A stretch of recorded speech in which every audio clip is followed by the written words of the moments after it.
sa'yo. Video number 7, tutok ko nga ng secondary clothing. Hirap. Hirap. Mapaliwanag mo konti.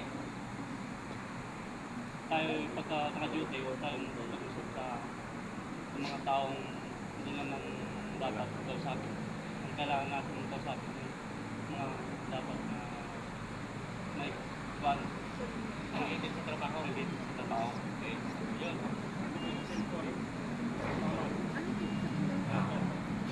Napera na ka.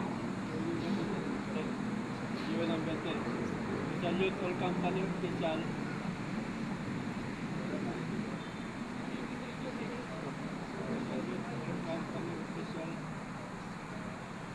Your agency. Banking public official. Banking public official. Of the Armed Forces of the Philippines. Bibigay po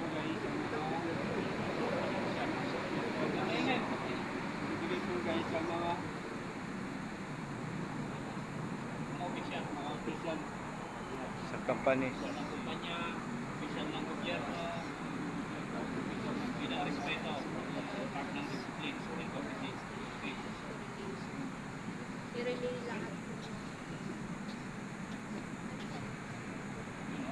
Oh. Yung ano, ako yung pinipiti na kasi gagamitin pa namin general order number 5.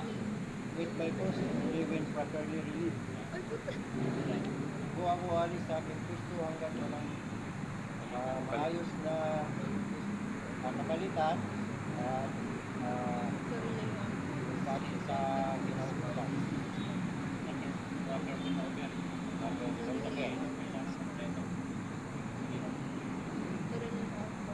Ikaw na nga, hindi.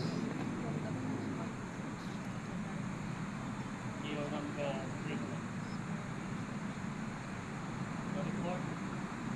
All violation of English Ikaw yun.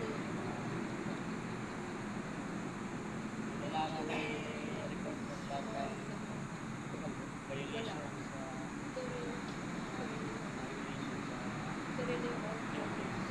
saan ka ba talaga sa lahat ng mga kailangan na report. Lalong-lalo na yung mga hindi nakapanood doon sa PDR natin, kailangan i-report kapag in-report sa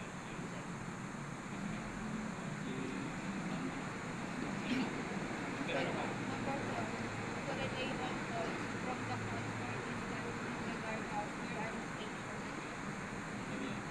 I-relay ko din natin yung tawag sa guardhouse. Lahat ng tawag, kailangan, ito yung tinatawag na coordination sa bawat isa sa magkakalit na. Okay. Oh, si Joby Park, dito na. Excited siguro. Excited. Number 1 siguro to. Number 2. Work, military manner, keeping always observing things mga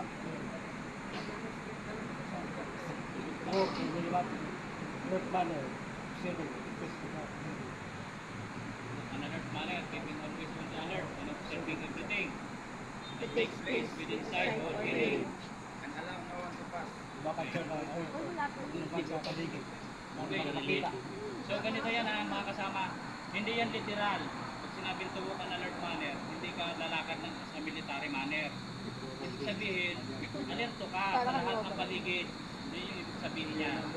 Pagka pinaiksi lang pero malawak ang lahat ng oras, observe ka, maging observant ka, lahat ng oras, i-monitor mo. Yun yung ano. Okay. Okay. Scenario.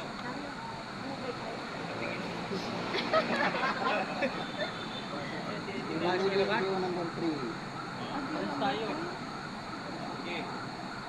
The report all violation of regulation or order and statute to enforce. Gumawa ng report hindi sa auto sa aming pinagtutupad sa aking Tungkulin. Report. Lahat ng dapat i-report. dapat na report sa Para hindi magpapansik. So yun lang yun. Report. Lahat ng mga orders mo eh. Lalong-lalo na yung mga hindi nakapalog na doon sa PDR nyo. At kumbaga parang bago iba sa inyo yun, i-report nyo yun.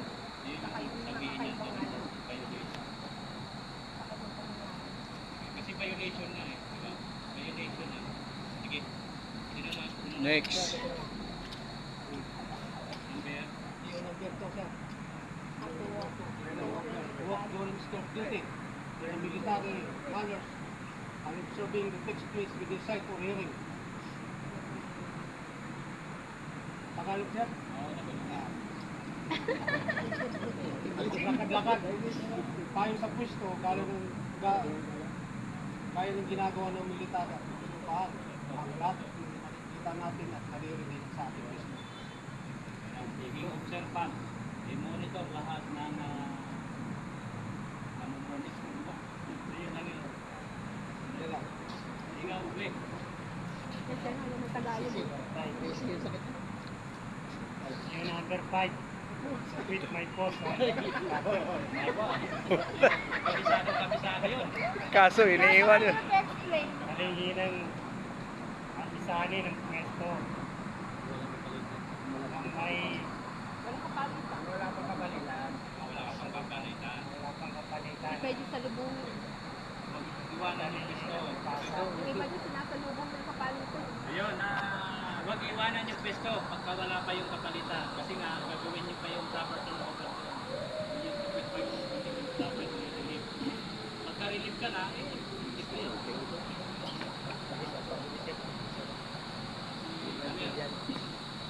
Si kapatid. Ang dami ng birthday ah. Nanay.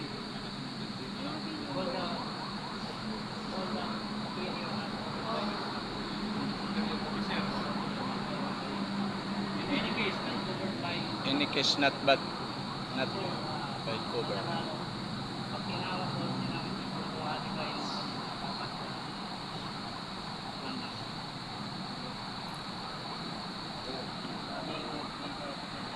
So tawagin yung officer pagka hindi naayon doon sa ating sinusunod na security rule, security mission.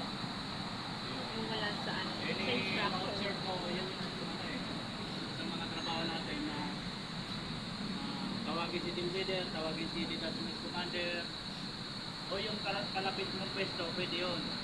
Kaya lang, siyempre, nakalagay doon, kung may superior officer, Superior doon lang officer. kahit officer. Si Mirabuel.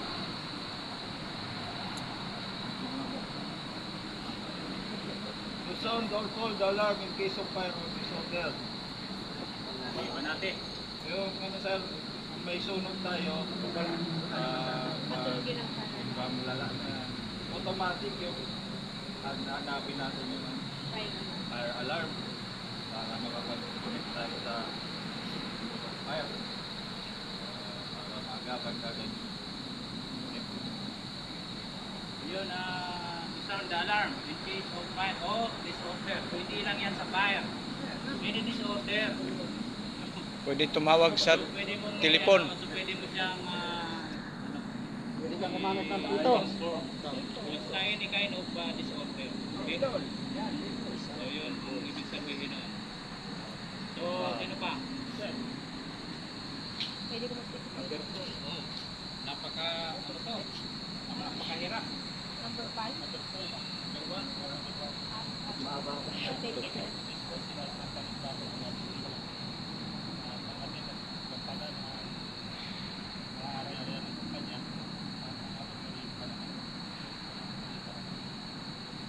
Yun, number one, yun yung pangalagaan, ano yung binabantayan mo, tungkulin mo sa kumpanya na nasasakupan. Ibig sabihin ng number one. Number ano to? Number 9 o number 6? Receive ko kayo pass to the relieving guard, governors, from the company officials, leaders in charge. Yun yung in-instruct yung proper turnover, proper assume.